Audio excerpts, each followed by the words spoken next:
Hello friends, ഇന്നത്തെ എപ്പിസോഡിൽ ഗോകുലും മോളും കൂടി യാത്ര പോകാനായി റെഡി ആയിരിക്കുന്ന സമയത്ത് അവര് ഭക്ഷണമൊക്കെ കഴിച്ച് എല്ലാവരും അങ്ങ് സന്തോഷിച്ചിരിക്കുമ്പോഴാണ് രാജീവ് തനിക്ക് കിട്ടിയ ഈ നേട്ടത്തെക്കുറിച്ച് പറയുന്നത്. ഇത്രയും നാളും മനുഷ്യബന്ധങ്ങൾക്ക് യാതൊരു വിലയും കൽപ്പിക്കാതെ സ്നേഹത്തിനോ നീതിക്കോ യാതൊരു മുൻതൂക്കവും നൽകാതെയുള്ള ജീവിതമായിരുന്നു തൻ്റേത്. എന്നാൽ ഇപ്പോ ഈ രാജീവ് അത്തരം സ്വഭാവക്കാരനല്ല എന്നും ഇനി നീതിപരമായിട്ടുള്ള കാര്യങ്ങൾ മാത്രമേ തൻ്റെ ജീവിതത്തിൽ ഉണ്ടാവുകയുള്ളൂ എന്നും ഇനി അങ്ങോട്ട് സത്യത്തിനും നീതിക്കും നീതിക്കുമൊപ്പമാണ് തൻ്റെ ജീവിതം നിലകൊള്ളുക എന്നും രാജീവ് അറിയിച്ചു. ഇനിയൊരു പുതിയ മാറ്റമാണ് തന്നിൽ ഉണ്ടാകാൻ പോകുന്നതെന്ന് അറിയിച്ചപ്പോൾ രാജീവിനോട് അവിടെ ഇരുന്ന് ഭക്ഷണം കഴിക്കാനായി ഗൂഗിൾ പറയുന്നു. അങ്ങനെ അവർ ഒരുമിച്ചിരുന്ന് ഭക്ഷണം കഴിക്കുന്ന സമയത്ത് ഗൂഗിളിനും രാജീവിനും ഭക്ഷണം വിളമ്പി കൊടുക്കുമ്പോൾ അവിടെ ശിശിരിയോടിരുന്ന് ഭക്ഷണം കഴിച്ചോളാനായിട്ട് ശോഭ അറിയിച്ചു. തനിക്ക് താല്പര്യമില്ല എന്ന് പറഞ്ഞ് പിന്നീട് കഴിച്ചോളാമെന്ന് പറഞ്ഞ് ശിശിര മാറി നിൽക്കുമ്പോൾ അകത്തേക്ക് ഭക്ഷണം എടുക്കാനായി പോയ അർച്ചന പോകുന്നത് കണ്ട് രാജീവ് ഗോകുലിനോട് ചോദിച്ചു, അല്ല അളിയ, ഇനിയും അളിയന്റെയും ഈ സമൃദ്ധിയുടെയും ജീവിതത്തിൽ ഇനി എന്ത് മാറ്റമാണ്? ഇനി അളിയൻ ആ ക്ഷേത്രത്തിൽ പോയി ആ ആശ്രമത്തിൽ പോയി പൂജ പൂർത്തിയാക്കാൻ ആഗ്രഹിക്കുന്നുണ്ടോ എന്ന് ചോദിച്ചപ്പോൾ അന്നത്തെ ആ യാത്ര അത് പൂർത്തീകരിക്കാൻ സാധിച്ചില്ലല്ലോ. അന്നത്തെ യാത്ര വെറുതെ ആയി പോയില്ലേ? വഴിപാടുകളും പൂർത്തിയാക്കാൻ സാധിച്ചില്ല. അന്ന് അവിടെ നടന്ന പ്രശ്നങ്ങളൊക്കെ അളിയൻ അറിഞ്ഞാണല്ലോ എന്ന് ഗോകുൽ അന്വേഷിക്കുമ്പോഴേക്കും ഇത് കേട്ട് തന്ന ശോഭ പറഞ്ഞു, ഇനിയിപ്പോ അവിടെ പൂജയ്ക്കും വഴിപാടിനുമായിട്ട് ഒന്നും പോകുന്നില്ല. ഇപ്പൊ തന്നെ നടന്ന പൂജകളും വഴിപാടുകളൊക്കെ മതി. ഇനി നിങ്ങൾ തമ്മിൽ നല്ലൊരു ജീവിതം ആരംഭിക്കുക, അത്ര മാത്രമേ ഉള്ളൂ. സന്തോഷകരമായ ഒരു ജീവിതം തുടങ്ങുക. രണ്ടുപേരും ഒന്നിച്ച് ജീവിച്ചു തുടങ്ങി കഴിയുമ്പോൾ ഒരു കുഞ്ഞൊക്കെ ആയി കഴിയുമ്പോഴേക്കും ഇപ്പൊ വന്നിരിക്കുന്ന ഈ പ്രശ്നങ്ങളൊക്കെ മാറും എന്ന് ശോഭ അറിയിച്ചു. അത് കേട്ടതും രാജീവ് പറഞ്ഞു, അതേ അളിയ, നിങ്ങൾ ഒരുമിച്ച് ഒരു ജീവിതം ആരംഭിച്ചിട്ടില്ലല്ലോ. ഒരു ദാമ്പത്യ ജീവിതം നിങ്ങൾക്കുണ്ടായി കഴിയുമ്പോൾ ഇപ്പോൾ നിലനിൽക്കുന്ന പ്രശ്നങ്ങൾക്കൊക്കെ ഒരു മാറ്റം ഉണ്ടാകുമെന്ന് പറഞ്ഞു. ഇതെല്ലാം കേട്ടതും ഗോകുല് പറഞ്ഞു, അന്ന് ക്ഷേത്രത്തിൽ പോയി താലി ചാർത്താതെ തന്നെ ഞാൻ അയാളുടെ ഭർത്താവിന്റെ സ്ഥാനത്ത് നിന്ന് പൂജയൊക്കെ ചെയ്തത് കൊണ്ട് എന്തെങ്കിലും ദോഷമുണ്ടോ എന്നാണ് തന്റെ പേടി ഇപ്പോഴെന്ന് ഗോകുൽ അറിയിക്കുമ്പോൾ രാജീവ് പറഞ്ഞു, അതെ അളിയൻ ഇനി അക്കാര്യം ഓർത്ത് ടെൻഷൻ ആവേണ്ടതില്ല. എത്രയും വേഗം നിങ്ങൾ ഒരുമിച്ച് ഒരു ജീവിതം ആരംഭിക്കുക, അതാണ് വേണ്ടത് എന്ന് പറഞ്ഞു. അങ്ങനെ ഗോകുലിന് വേണ്ട ഉപദേശം കൊടുത്തുകൊണ്ട് രാജീവ് അങ്ങനെ ഇരിക്കുമ്പോൾ മുറിയിലേക്ക് കയറി വന്ന അർച്ചന സച്ചിയെക്കുറിച്ച് ഓർത്ത് ഗൗരിമോളുടെ സ്കൂളിൽ പോകുന്നതിന് വേണ്ടി ബാഗ് റെഡിയാക്കി കൊടുക്കുമ്പോഴേക്കും ഗൗരിമോൾ ചോദിച്ചു, അമ്മേ, അച്ഛനും സച്ചിയങ്ങളിനും ഇടയിൽ എന്താ അമ്മേ പ്രശ്നം? എന്തെങ്കിലും കുഴപ്പമുണ്ടോ? സച്ചിയങ്ങളിന് വിഷമം വന്നാൽ അത് ഇന്ദുട്ടിക്ക് സങ്കടാവും എന്ന് പറഞ്ഞു. അത് കേട്ടപ്പോഴാണ് അർച്ചന തൻ്റെ ഇന്ദുമോളെ കുറിച്ച് ചിന്തിച്ചത്. അന്ന് കുഞ്ഞായിരുന്നപ്പോൾ അവളെ ദത്തെടുത്തുകൊണ്ട് വീട്ടിലേക്ക് കൊണ്ടുവന്നതും അന്നു മുതൽ അവൾക്ക് തൻ്റെ ജീവൻ കൊടുത്ത് സ്നേഹിച്ചതുമൊക്കെ അർച്ചന ഓർമ്മിച്ചു. എന്നിട്ട് ഗൗരിയോട് ചോദിച്ചു, അല്ല, ഇന്ദുട്ടിയൊക്കെ ഇന്ദുട്ടിയൊക്കെ ഇപ്പൊ എവിടാ താമസിക്കുന്നത്? മോളിടയ്ക്ക് ഇന്ദുട്ടി ഒന്ന് കൂട്ടിക്കൊണ്ട് വരുവോ അമ്മയ്ക്കൊന്ന് കാണാൻ എന്ന് ചോദിച്ചപ്പോഴേക്കും അതിനെന്താ, കൂട്ടിക്കൊണ്ട് വരാലോ എന്ന് ഗൗരി പറഞ്ഞു. അല്ല, ഇന്ദുട്ടി എവിടെ താമസിക്കുന്നത് എന്ന് ചോദിച്ചപ്പോഴേക്കും ഇന്ദുട്ടിയും സച്ചിയങ്ങളും ഒക്കെ താമസിക്കുന്നത് അമ്മയ്ക്ക് അറിയത്തില്ലേ? നമ്മൾ പോയിട്ടുള്ളതാണല്ലോ. നമ്മുടെ ആ ചാമുണ്ഡി ക്ഷേത്രത്തിന് അടുത്തായിട്ടാണ് എന്ന് പറഞ്ഞ് വഴി കൃത്യമായി ഗൗരിമോള് പറഞ്ഞു കൊടുത്തു. എല്ലാം കേട്ട് കഴിഞ്ഞതും അമ്മ പോകുന്നുണ്ടെങ്കിൽ എന്നെയും കൂടെ കൂട്ടിക്കൊണ്ട് പോണേ, എനിക്കും ഇന്ദുട്ടിയുടെ അടുത്തൊക്കെ പോകാൻ ആഗ്രഹമുള്ളതുകൊണ്ടാ എന്ന് പറഞ്ഞപ്പോൾ ശരിയെന്ന് അർച്ചന സമ്മതിച്ചു. എന്നിട്ട് അർച്ചന ആലോചിച്ചത് അന്ന് താൻ പ്രഗ്നന്റ് ആണെന്ന് അറിഞ്ഞ സമയത്ത് സച്ചി കുഞ്ഞിനെ കയ്യിലെടുത്ത് കുഞ്ഞിനോട് സംസാരിച്ച കാര്യങ്ങളൊക്കെ അർച്ചന ഓർമ്മിക്കുന്നു.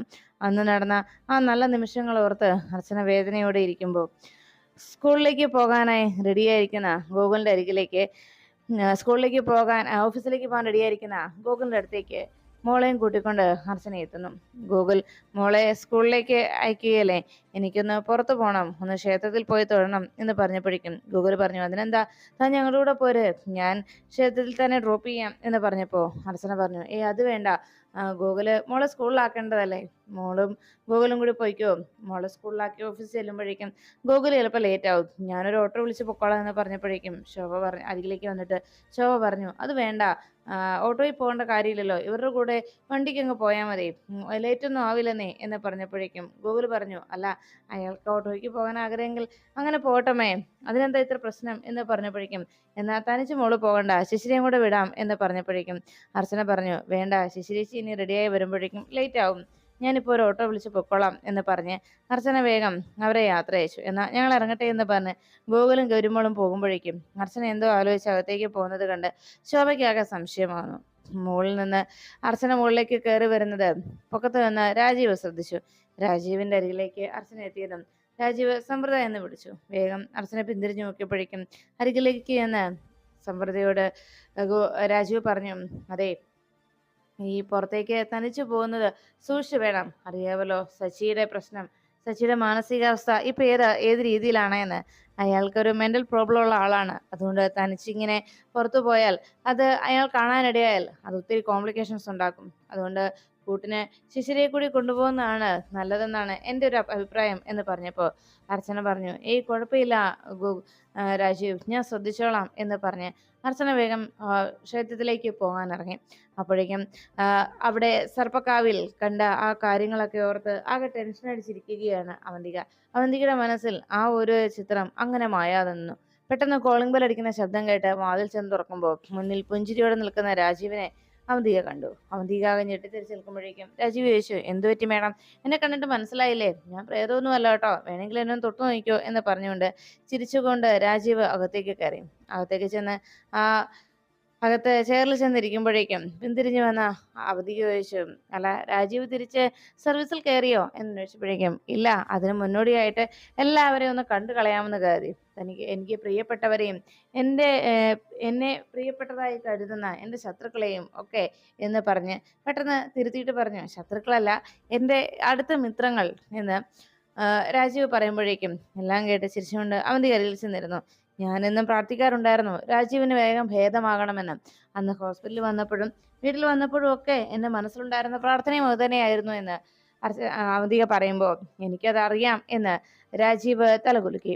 ഉടനെ അവന്തികയോട് രാജീവ് ചോദിച്ചു, അല്ല ഞാനന്ന് വീണു പോയ സമയത്ത് ചില പ്രശ്നങ്ങളൊക്കെ ഉണ്ടായി. അന്ന് വെട്ടേറ്റ് കുറച്ച് ദിവസം ഹോസ്പിറ്റലിലും വീട്ടിലുമൊക്കെ കിടക്കേണ്ടി വന്നല്ലോ. അതിനിടയ്ക്ക് ഈ വരവ് ചെലവ് കണക്കുകളെ കുറിച്ചൊന്നും സംസാരിക്കാൻ കഴിയാതെ പോയി. അതുകൊണ്ടാണ് ആദ്യം ഞാൻ മേഡത്തിൻ്റെ അടുത്തേക്ക് തന്നെ വന്നത്. നമുക്കിടയിലുള്ള ആ പാർട്ട്ണർഷിപ്പ് ഉണ്ടല്ലോ, അതിൻ്റെ വരവ് ചിലവ് കണക്കുകളെ കുറിച്ച് എനിക്കൊന്ന് അറിയണം. അക്കാര്യം അറിയാനായിട്ടാണ് ഞാനിപ്പോൾ വന്നതെന്ന് പറഞ്ഞപ്പോൾ നമ്മുടെ ഷെയറിനെ കുറിച്ചുള്ള കാര്യം പറഞ്ഞത് ഒരു 40% ഷെയർ എനിക്കായിട്ട് മാറ്റി വെച്ചിരുന്നല്ലോ. അപ്പോൾ അതിൻ്റെ പ്രോഫിറ്റ് വാല്യൂവിനെ കുറിച്ചും അക്കാര്യങ്ങളൊന്ന് ഡിസ്കസ് ചെയ്യാനാണ് വന്നതെന്ന് രാജീവ് അറിയിച്ചപ്പോൾ അത് കേട്ട അവന്തിക പറഞ്ഞു, ഓ അത് ശരി, ആ എഗ്രിമെന്റ് ഒക്കെ എന്നെ നെല്ലിശ്ശേരിയുടെ ചവറ്റുകൂനയിൽ എരിഞ്ഞു തീർന്നിരിക്കുന്നു എന്ന് പറഞ്ഞു. അത് കേട്ടതും രാജീവ് അവന്തികയെ നോക്കിയപ്പോൾ അവന്തിക പറഞ്ഞു, രാജീവേ, ഇനി അത്തരം കാര്യങ്ങളൊന്നും നടപ്പിലാവുന്നതല്ല എന്ന് അവന്തിക അറിയിച്ചപ്പോൾ രാജീവ് പറഞ്ഞു, അതെ മേഡം, അതൊക്കെ നടപ്പിലാകുമോ ഇല്ലയോ എന്ന് മേഡത്തിന് പറയാൻ കഴിയില്ല. കാരണമേ ഒരു റിവോൾവറും രണ്ട് വെടിയുണ്ട നഷ്ടപ്പെട്ടു പോയ ഒരു റിവോൾവർ, പിന്നെ ഒരു അസ്ഥികൂടം, വെടിയുണ്ട തിളച്ചു കയറിയ ഒരു അസ്ഥികൂടം, അത് രണ്ടും ഇപ്പോഴും സ്റ്റേഷനിൽ ഇരിപ്പുണ്ടെന്നുള്ള കാര്യം മേഡം മറക്കണ്ട. ഏത് നിമിഷവും ആ കേസ് പൊടി തെറ്റി പുറത്തേക്ക് വരാം. പിന്നെ ഒരു കാര്യം ഞാൻ പറയാൻ വന്നത്, ഇപ്പോൾ മേഡം കളിക്കുന്ന ഈ കളിയുണ്ടല്ലോ, എൻ്റെ അളിയൻ്റെ ജീവിതത്തിൽ കയറി കിടന്ന അത് മേഡം അവസാനിപ്പിക്കുന്നതായിരിക്കും നല്ലത്. ഇത് പറയാൻ കൂടിയാ ഞാൻ ഇങ്ങ് എത്തിയതെന്ന് പറഞ്ഞ് രാജീവ് അവിടെ നിന്ന് ഇറങ്ങുമ്പോൾ അവന്തിക ആകെ ഭയന്നിരുന്നു. അപ്പോഴാണ് ഗോകുൽ പോകുന്ന വഴിക്ക് കാറിന് മുന്നിലേക്കായി സച്ചി വന്ന് നിൽക്കുന്നത്. പെട്ടെന്ന് വണ്ടി ചവിട്ടി നിർത്തിയതും ഗോകുലിന്റെ അടുത്തേക്ക് എത്തി സച്ചി പറഞ്ഞു, സാറേ, എനിക്കൊരു കാര്യം പറയാനുണ്ട്. എനിക്ക് തന്നോട് പ്രത്യേകിച്ചൊന്നും പറയാനില്ല.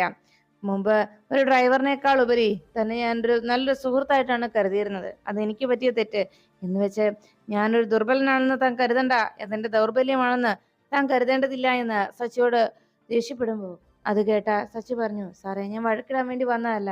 സാറിനോട് എനിക്കൊരു കാര്യം പറയണം. 10 വർഷമായിട്ട് എനിക്ക് നഷ്ടപ്പെട്ട, ഞാൻ കാണാതിരുന്ന എൻ്റെ അർച്ചനയാ ഞാൻ അന്വേഷിച്ചു ചെന്നപ്പോൾ സാറിൻ്റെ അടുത്ത് കണ്ടത്. അത് സാറിനോടൊന്ന് പറയണം എന്ന് പറഞ്ഞപ്പോഴേക്കും ഗൂഗിൾ പറഞ്ഞു, ശശി, വീണ്ടും താൻ ഇത്തരം കാര്യങ്ങൾ പറയരുത്, ഇതുപോലെ കെട്ടുകഥ പറയരുത് ശശി. കാരണം സമൃദ്ധ എൻ്റെ ഭാര്യയാണ്, എൻ്റെ കുഞ്ഞും.